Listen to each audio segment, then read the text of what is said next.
Some people don't have trust issues because they're suspicious. They have trust issues because they remember. That's the part most people don't understand. When someone says, I have a hard time trusting people, they're often imagined as someone constantly looking for hidden motives, questioning everything, waiting for betrayal around every corner.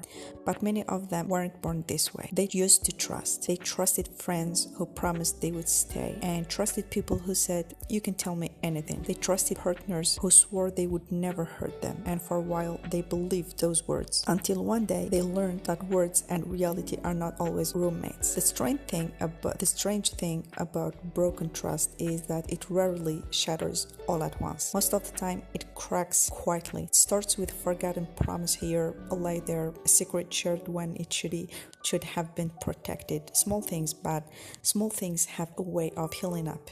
Imagine carrying a backpack. One stone doesn't weigh much, neither do 2 or 10, but eventually you stop noticing the individual stones and only feel the weight. That's what happens to people who struggle to trust. They're not reacting to one person, they're reacting to the entire backpack. And because of that, they often live in contradiction. Part of them desperately wants connection. The other part fears it. They want to believe people. They want to relax. They want to stop analyzing every message, every silence, every sudden change in behavior, but experience keeps whispering in their ear. Remember what happened last time? So they become experts of self-protection. They become experts at self-protection.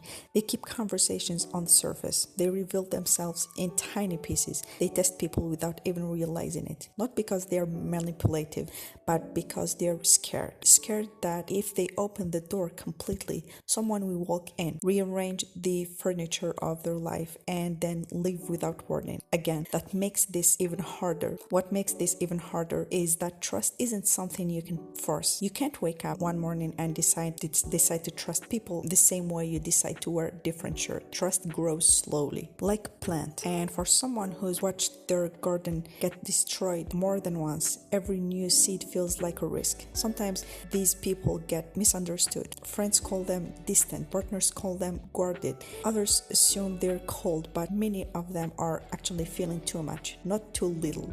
They notice details, they remember changes in tone, they pay attention to things others overlook, not because they're searching for problems, because experience trained them to. When you've touched a hot stove enough times, you don't stop checking whether it's hot. You check faster. The saddest part is that people who struggle with trust are often the most loyal people you'll ever meet, because they know exactly what betrayal feels like. They know the damage it leaves behind. They know how long it takes to rebuild yourself after someone breaks your confidence. So when they care about someone, they usually care deeply, sometimes too deeply. They'll protect your secrets, keep their promises, show up when it matters, not because they're perfect, but because they know how painful it is when people don't. The trust issues are rarely about trust alone. They are about disappointment, grief, loss, abandonment, broken expectations. The moment that taught someone the world wasn't as safe as they once believed. And healing doesn't happen because someone says,